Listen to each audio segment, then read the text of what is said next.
Islam Makhachev officially climbed to a #1 pound-for-pound spot, overtaking Topuria after his win over JDM over the weekend. The victory also marked his 16th consecutive win in the UFC, tying Anderson Silva's all-time record. Now the top 6 is Makhachev, Topuria, Dvalishvili, Chimaev, Pantoja, and Pereira. Pantoja fights next month against Van. Merab fights next month against Piotr Yan. And in January, Topuria is expected to fight maybe against Paddy or Gaethje. Now they've taken Makhachev out of the lightweight rankings, so Topuria is the champ in the top 5 is Sarukian, Oliveira, Holloway, Gaethje, and Pimblett. Arman Sarukian's putting his #1 ranking on the line against #6 ranked Dan Hooker this weekend in Qatar in the main event. Also in the lightweight rankings, Benoit Saint-Denis jumped 5 spots to #8 position after his victory over the weekend over Beneil Dariush. 16-second knockout. Because of the knockout, Dariush drops 3 spots to #12. Also, Ignacio Bahamondes enters the rankings in #15 position. With Makhachev leaving the rankings, 1 spot was open, so Ignacio took that. Oddly, Kai Kara-France was removed from the rankings, so everybody below him moved up 1 spot, and it opened 1 spot up in the rankings, so Rafael Esteban enters flyweight rankings at #15. No idea why Kai Kara-France was removed from rankings. UFC needs to clarify here. He was eligible to be ranked by the committee. I logged back in to see if he was removed overnight for some reason, but his name still remains there. There was huge changes in the welterweight division. Of course, a new champion, but aside from that, Michael Morales moved up 5 spots to #3 position in the division. Carlos Prates moved up 4 spots to #5 position after his victory over Leon Edwards. The whole division at the top looks very different now. You got the new champ, and then the top 5, the new top 5 is now JDM, Bilal, Morales, Rachmanov, and Prates. Sean Brady dropped 5 spots to #7, so big drop for Brady, 5 spots to #7. Usman dropped 3 spots to #8. Leon Edwards dropped 5 spots to #9. Buckley dropped 3 spots to #10. So a lot of people fell down after this weekend. Usman at #8 is interesting because Makhachev is pushing to fight him next, and he's ranked #8. It just looks very strange. The #8 guy getting the title shot after dropping 3 spots. But this shows how strong the division is. This is the bottom 5 of the top 10, and it's still really strong. Gary, Brady, Usman, Edwards, Buckley. And this could change a lot still this weekend. Ian Gary fights Bilal, so he could move up all the way to #2 if he wins. Gregory Rodriguez enters the middleweight rankings after his victory over Roman Kopylov via decision over the weekend. He's ranked #15 now. Fatima Klein enters the strawweight rankings in #12 position after a victory over Angela Hill over the weekend. Hill drops 2 spots to #14.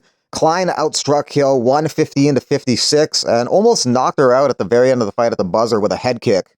A lot of contenders for Islam Makhachev to fight now that he's the welterweight champion. Jorge Masvidal thinks that Shavkat Rakhmonov would be the best guy to fight him in terms of beating him. Either one of them right now could fight for the title. If it's Carlos, I'm happy. If it's Morales, I'm happy.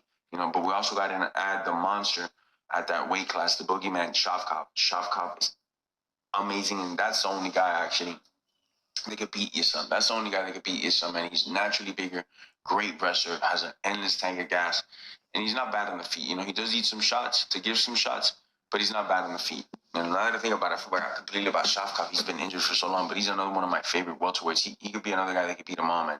Shavkat's really good, so maybe we get Shavkat versus Jack Magdalena or Shavkat versus one of these guys, Carlos or Michael, whoever doesn't fight for the title, because we need to see Shavkat fight for that title. Right now at the top of the list for next fights for Makhachev would be Usman because Makhachev wants that fight, and sometimes they just give the champ what he wants. Michael Morales is also up there because he just KO'd Brady, and if Ian Machado Gary beats Bilal, he could be next because then he'll be ranked #1. Poor JDM, he goes out there, he gets the belt, he wins the belt, and the first title defense is Islam.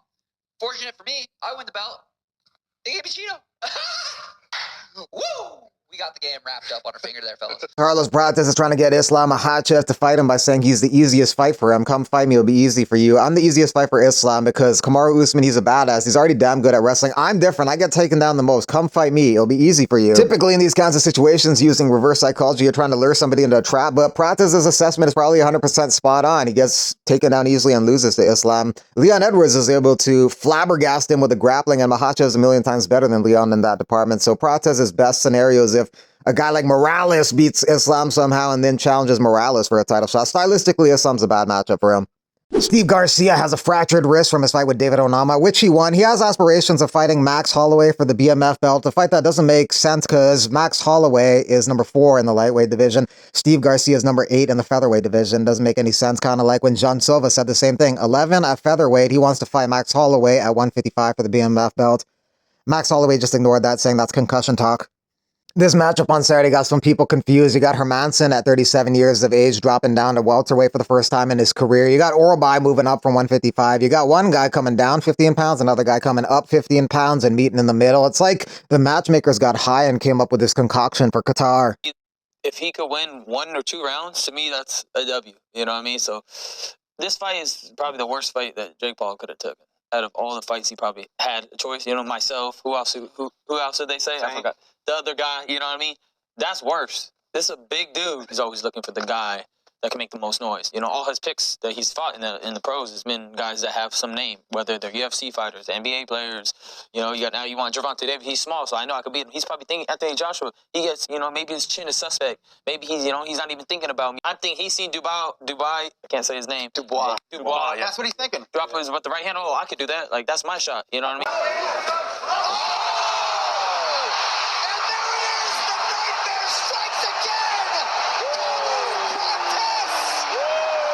The PFL's doing 24 events next year. They're going to be doing 16 on ESPN. Dubai, Madrid, Pittsburgh, and Chicago are their first 4 stops. Their next event is going to be December 13, Lyon, France. Nemkov, Ferreira, and Cyborg versus Collins.